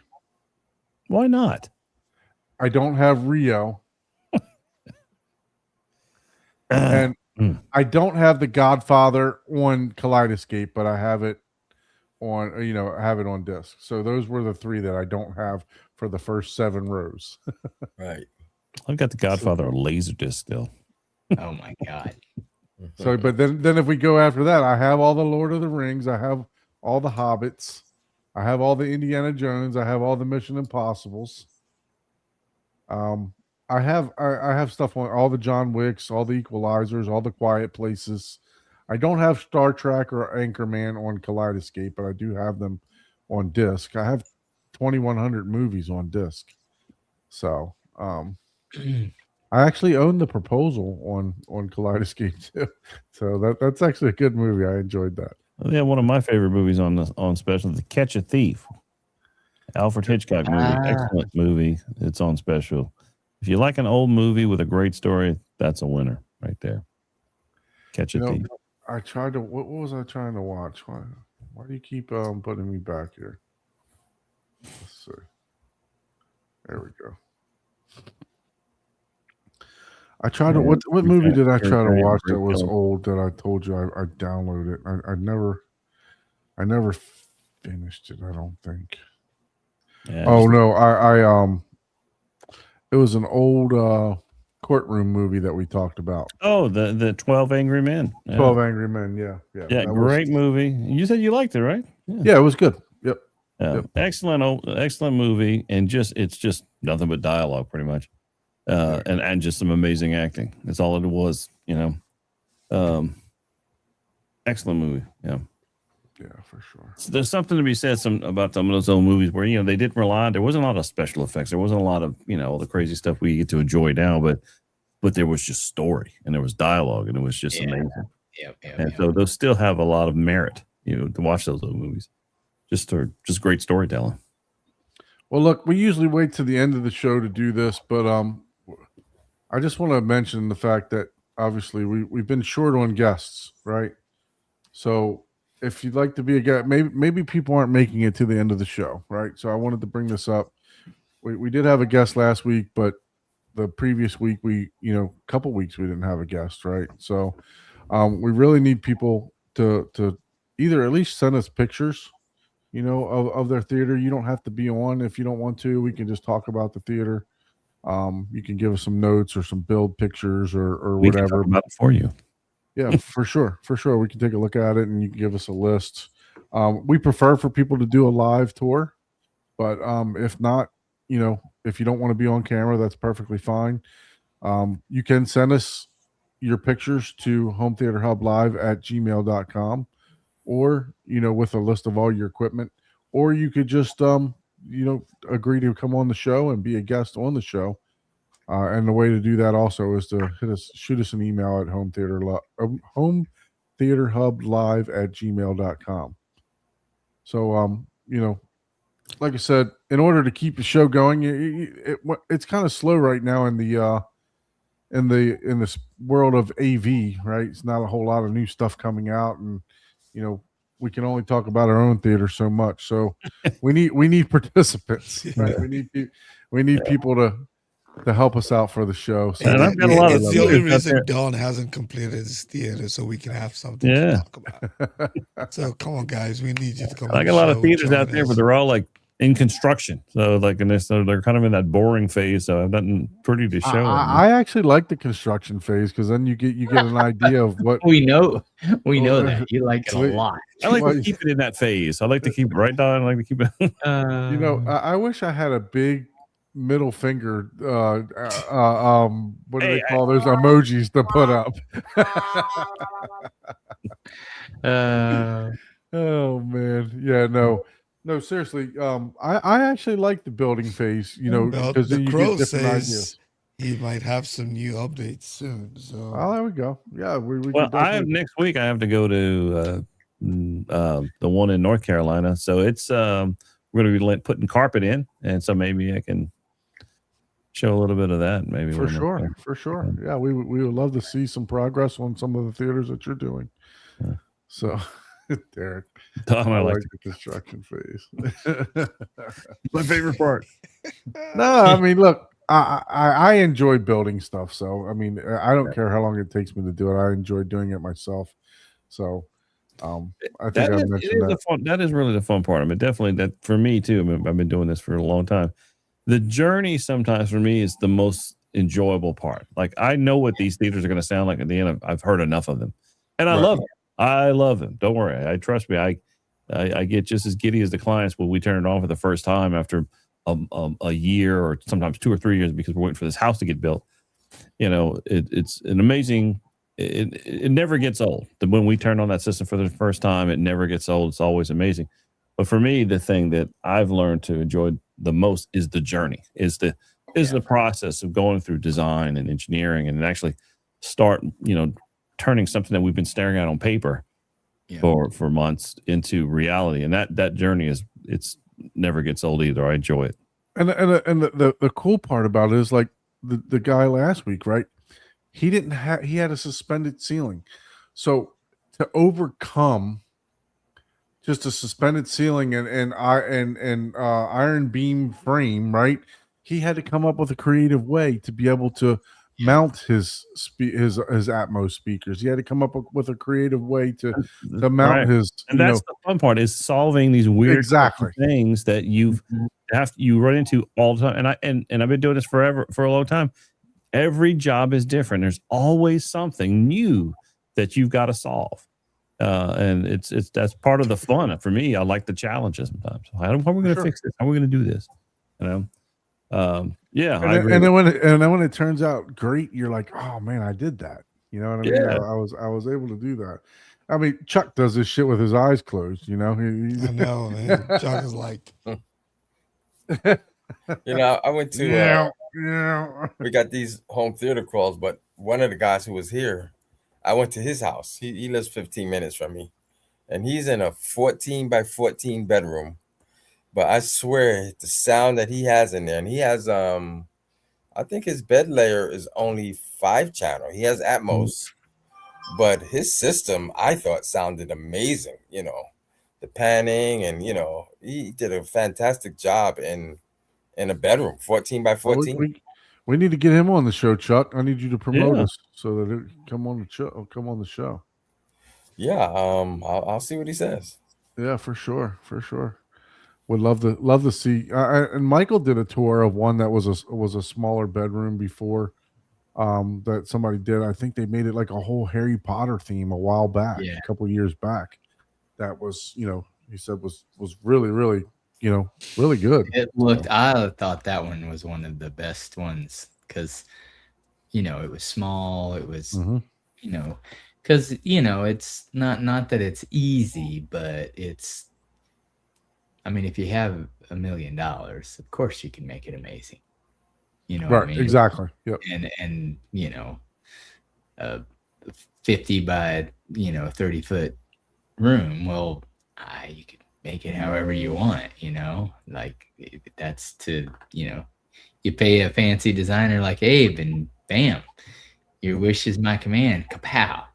But for people that do 12 by 11-foot rooms with 8-foot ceilings and make them sound amazing, like, man, that's and make it theirs, that like a statement piece, right? I mean, hey, I love the big ones. I love the big theaters that the crazy ones we do too. But you know what? Some of my favorite one of the small ones. The ones that the more intimate, smaller ones that I did, like this one I did for a client up in Nebraska. It was a very simple. It was a small in a basement, and it's one of my favorite ones.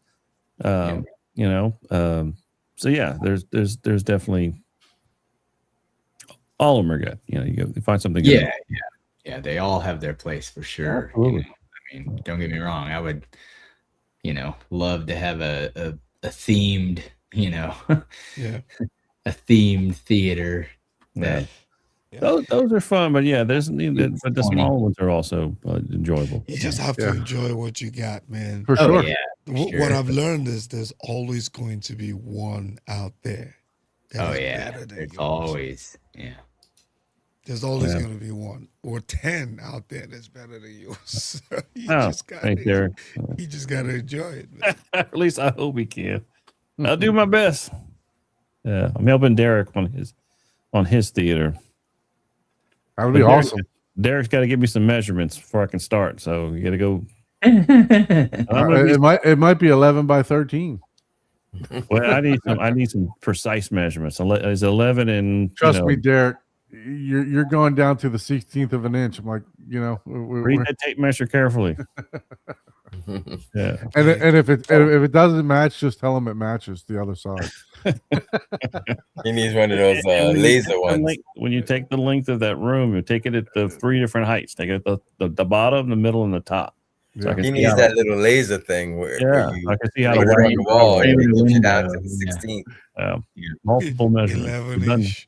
Because it makes a difference when you're adding that up. You want to see how out of square the room is. You want to see how to how out of whack just the walls are, so I can see what's happening, so we can kind of design it for the median dimensions of each wall. So because trust me, once Derek gets started, I got to make sure to get my theater done before Derek gets his done. Okay, Derek, the pressure is on, Derek. Yeah, pressure's on. Yeah. Speaking of that, what about Miguel? We were talking about Miguel a long time ago.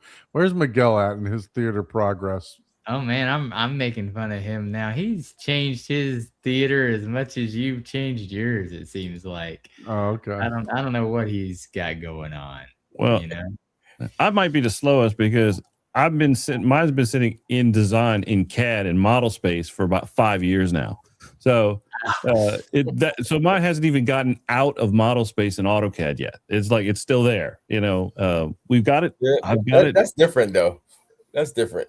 Yeah, once you break ground, that's when it counts. Yeah. So it's been sitting there. Oh, so. Miguel's counts. He's been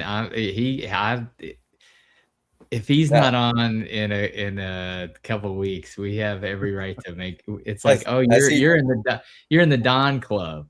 the question is, how many upgrades has he done before he's actually got the theater finished? Yeah. Yeah. Well, he's done a couple. He's upgraded all his speakers, and he might even be changing all those out too. He's totally changed his video completely. Yeah, he's done a couple things. So For sure. yeah, he's pulling a Don. How many projectors? That's when you know you're taking a long time. Don is just waiting for the NZ1200. Yeah. He's waiting for a. I'm not going to discount on that upgrade the barcode. projector until the next one comes out for sure. Yeah, the NZ1200. I may be hitting. I was thinking about hitting ABOT for one of those barcodes and see what that. I love Yeah, my dude. barcode, man. Do you still have the NZ8 or did you upgrade already? I still have the NZ8. Oh, okay. I don't see a need to upgrade, to be There's honest. no with you. need.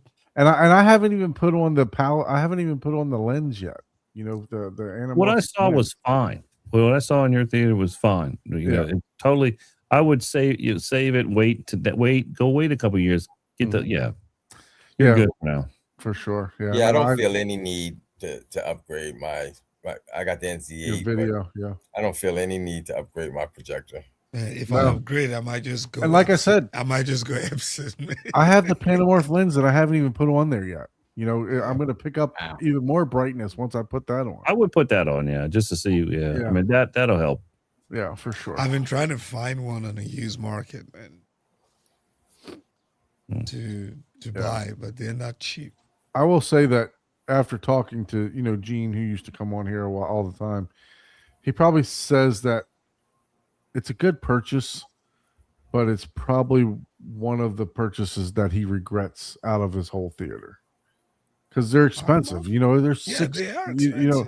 They're like $8,000 for the ones that we have. Buy a new projector with that. What for the lens? For the lens, the lens, yeah. He says it does great. I'm not trying to bash it. I'm sure it's going to do wonders for mine, but it's going to increase the brightness and everything else. Not trying to bash Panamorph at all, but he's got some pretty expensive gear too. You know what I mean? He's got Macintosh. He's got B&W 802s. He's got all kind of stuff. So he said he did tell me that was probably one of the things he could have did without, right? Kind of like you and I right now. I think it's a luxury item. I don't think it's an essential. It adds some, but it's like but it's also one of those things where it's your environment too, right? If you don't have a bright enough screen, like right now I have a 1.4 gain, right? 1.3 gain. If you don't have a totally light controlled room, you're going to benefit a lot more than someone else, with a light controlled room or a gain screen. You know what I mean? For the Panamorph lens. And it's one of those. It's one of those things that even though it may add, it's not. I don't know how to. It's like putting a clear coat on your car. It's like, I'm glad a ceramic coat. It's like, I'm glad I got it. Well, your tires whatever. But it's not really adding. You're not in. It's not like you're enjoying your car more. You know what I mean? This is same thing with that. It's like, if you needed the brightness, right? It's like, okay, it may help, but you're not interacting with it. It's kind of set it and forget, And the other thing that now, how much more brightness are you going to need with what these projectors are coming out with now, right? You got the 6,000 lumen Epson, right? You got the 10,000 lumen. That's another thing. It's like, man, for the price of some of those lenses, right? You could just, if I want brightness, let me just buy this. Just buy an Epson or something. Yeah, exactly. I just have two projectors. It's like, hey, I'm going in full dark mode. You can just have them. My Barco CinemaScope. Yeah, there you go. All day. Yeah. I actually went there. I went Barco because I got tired of doing the pan. I've done a ton of these Panamorph lens setups. They're such a pain in the ass, and it's like, I like them but you got to be so perfect. You're talking about the ones with the sled, right? I just do those too. Yeah, but even just the regular ones, you got to be very fixed throw distances be perfect, and and I got tired of being locked in because sometimes when you're designing an interior design, you want to have a projector that's got some flexibility to it. Mhm. And Barco's got some insane flexibility. So what's the because they have all different lenses, right? So I can fine tune, pick just the lens I need based on my throw distance, vertical offset, and everything. And they're just super powerful. So and for a theater like mine, if we were to look at a Barco, right? The Bragi CinemaScope would be fine. And what's the lumens output on that one? You know? You got me on that one. I remember. I'll look it up. For me, I would think I would want somewhere. It would have to have at least 5,000 or 6,000 lumens. And then we might have to go to the Balder. That'd be the step up for them. For me to yeah, and that's full 2020, right? Yeah. No, Heimdall's full 2020. This would be Rec 709, but it's not full. Well, it's DC. What it was the one right below 2020. DCI-3. Yeah, DCI-P3. So it would be a DCI-P3. Barco. Bragi. That thing's pretty deep too. So I would have to it's change. It's 2,600 lumens in the Bragi, but it's you got to see the lens on it. The lens of it is just it's it doesn't sound like much, but for whatever reason that projector is plenty bright. And then the Balder, I think it would be but it's a native CinemaScope projector. So it's like a native, 5120 by 2160, whatever it is. So it's a native CinemaScope. Yeah. So Drew says over Barco. Yeah, no, 3840 by 2160 in the Bragi. It's when you go up to the Balder and the Heimdall that goes to it. 5120 by. What's the Heimdall run? MSRP. We'll look it up. That's the one they had at all the shows. I love the Heimdall is my favorite right now. That's my favorite one. And I'm installing that on 2 theaters right now, which I'm excited to see what they actually look like. Vendor Barco price list. Okay. Well, this is my. They got to send me a new price list. This is the. Okay, Barco projector. Okay, Heimdall CinemaScopes are running retail. 44,825. That's without the lens, right? No, actually that's with the standard lens. And then the plus, which is a little bit more higher lumen projector is like 59,000. Yeah. That's what you need, Don. That's the Balder, but the Balder that's an SUV right now. The Balder's 37. The Bragi CinemaScope is 30. Retail, which I would probably compare one of those to the upper end JVC. It's not pulling full Rec 2020. It's not, Now the Heimdall, 3,500 lumens. Yeah, the Heimdall is. Right. Yeah, the Heimdall is. The Balder CinemaScope is a DCI-P3 at 39,000. Question for you for that? Like, I mean, if you're trying to, and look, I'm extending this somehow. If you're trying to get full Rec 2020, right? And you're looking at a weave screen, or you're looking at a perf screen, right? Are you going to get what you need with those screens? There's still benefit. Yeah. Does the weave degrade it a little bit? Yeah, a little bit, but it's not significant. And you got to take the compromise when you need, you got speakers behind the screen. You're going to. Right. I personally prefer doing a micro perf than say a woven, but there's benefits acoustically to the woven. So there's, you give and take a little bit of the video for the audio. If you do a perf, you get a little bit more out of the audio. If you do a woven, you need one of those Barco screens. Just go with the screen. Just go with the thing that Mr. Lang has, the full Barco screen. Do that. Then I'm sacrificing on the sound being underneath the screen. That's the only problem. Yeah, he's got that NT the video wall. Yeah. the But video. but I tell you, the only problem I still love for film, for movies. I'm still gonna always love projection. It's what natural looks natural. It's what reminds you of going to the movie theaters. The LED walls are great, and I've done a couple theaters with LED walls in them already. Do they look cool? Yeah. I hate the speakers underneath the screen; drives me crazy. But they look cool, yeah. But when you watch a movie for 2 or 3 hours, I personally find it just a little fatiguing, because you've got so much. And even when you tone them down, it's still kind of like it's not as inviting, I would say, for 3 or 4 or 5 hours of movie watching. It's good, but I still think I prefer the look and feel of projection in a theater. And I just like having my sound behind the screen. Great. Yeah. I think that'll never die for me. Speaking of that, have you guys seen? Let me do this. Have you guys seen the videos on this new TCL TV that's out? The 100-inch TV that is like blowing people away. This SQD mini LED.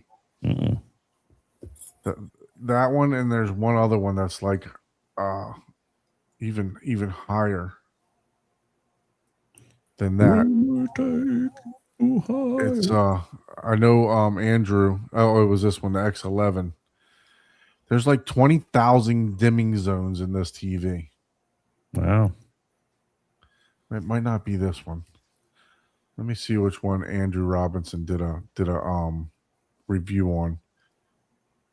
Yeah, I think that's an 85-inch. Yeah. Well, that one might come in a 100-inch too. How do you guys like TCL? I've never really kept them on my radar. They are, I mean, look, Sony knew to bow out. They are actually producing Sony TVs now. Yes, shockingly, Sony doesn't make a lot of their TVs anymore. I mean, their OLEDs are made by LG, except for the panel. Yes, the panel. Yeah. Yeah, but I will say that the processing that Sony adds to that, in my opinion, because I have both of them here in my house, I have the G Series OLED LG and I have the Sony OLED. I gotta say, I think the Sony does a little bit better job on the processing on the LG panel than the Sony OLED. Yep. I enjoy watching movies on it more than I enjoy watching on the G in my living room. Yeah, so it was the You can't beat X11L. Sony's processor, man. It's hot. Yeah, the processor is very well done. Yeah, so this one is the one that Andrew Robinson raved about, the X11L. For the $10,000 for the 100-inch. I think. Honestly, that's amazing. I mean, that's something. Look at like this: 20,000 dimming zones in this. He said it's as close to an OLED as he's ever seen, with the peak brightness.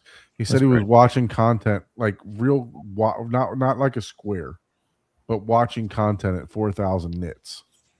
Think about just 10 years ago, what $10,000 bought. What I don't get, right? Tell me why. Tell me why this is the case, right? It could be mass production, is what I'm thinking off the top of my head. But why do TVs keep getting cheaper, but projectors keep getting more expensive? Supply and demand. There's more demand for this than there is for projectors.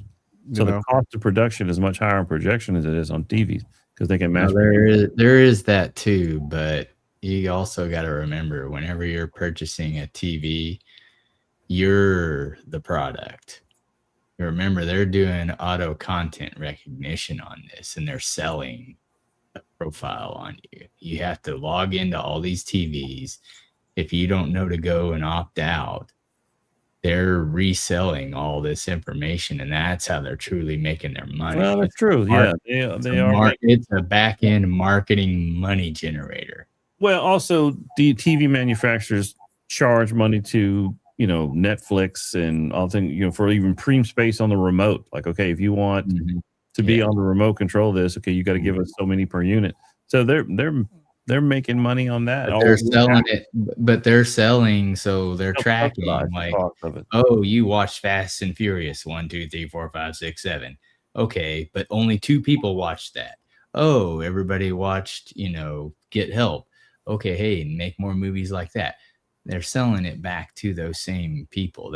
It's a profile generator. They're They're selling making more TVs than projectors. billions off Of of course. How yeah. many TVs do you think TCL sold last year versus JVC projectors? Oh, A lot. Oh God, millions. Exactly. Millions more, hundreds of Yeah. millions more. Well, and people buying a lot more TVs than they're buying projectors because they're putting them in Yeah. their house, The their numbers apartment, game. their condo.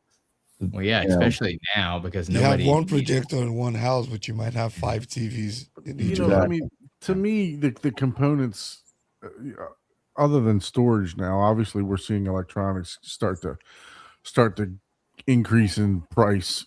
Storage and memory, and hard disks and SATA drives and all that stuff starting to become hard to find again. So obviously that's supply and demand. But Yeah. just to me, that chip. Yes, they have advancements in chips and everything else, but I don't think that comments. those, I think that, and yes, some of that technology is trickling down, like to the JVC 7 and the 5, that was in some of the other models before. But, it just seems like the projector pricing keeps going up, not coming down. Right. Yeah. So even your upper end JVC.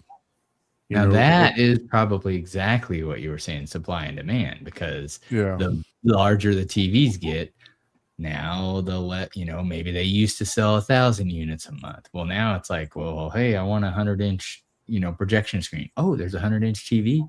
Well, I'll just get that, So now that margin's gone down. So now they have to raise their margins because it's not like that. And they're not doing any, projector is just a projector, it's not necessarily, maybe some of those lifestyle ones they can do the same thing in. That's probably why those lifestyle ones are super cheap, right? Oh yeah, hey, we're marketing inside this as well, because they've got their own little. Well, what about the AWOLs and Next Jimmys and stuff like Yeah. that? I don't think they're you're gonna get that type of marketing blanket coverage that you. I bought and I use it for my just when we do outdoor movies. LG makes a little 4K projector, little tiny thing. I paid $850 for it. It's amazing what this little thing does. But it has Netflix and it's got all the apps built into it and everything, which is probably would help make it the price point it is. But comes with a little pedestal stand and everything, and you can Bluetooth the sound to your speakers, and you can have an instant outdoor theater, and for $800. So it's amazing. So some of those projectors, yeah, for sure. Yeah. No, I mean the technology, the started off with the laser, right? I think one of the first, I think JVC was one of the first ones to bring out to the laser, or maybe it was it could have been Sony that had the laser projector first.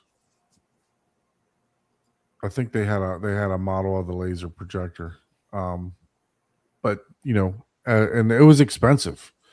And then I know JVC got the 3 laser chip and all that stuff. So, but yeah, I mean it's just that technology has now trickled down to some of the lifestyle projectors and some of the ultra short throws and everything else like that. So I can see some benefit there, but just some of these upper end projectors, they just keep getting more expensive. They're not lowering the price at all for any of these. The JVC projector, I think it was $25,000, for one of the first laser ones, and now they're up into the 30s, 32, 33,000. It's just pretty expensive, for some of these items. And then we talked about the Barco at $60,000 for that projector. It's not going to that's get for any a Heimdall cheaper. Plus CinemaScope. Yeah, so for sure. Yeah, but that's what it would take for me to come out of my JVC. I would want. But in a couple of years, who knows? What do we have in a couple of years? Right. Yeah. So Chuck, you seem like you're more than happy with what you got over there, and I think you got a fantastic picture over there too. Abe has been there. Yeah, Yeah. that was fun. And Oh, how yeah. far are you from your screen? 11 feet. Yeah, same as me. Yeah. Yeah. Yeah, I'm happy.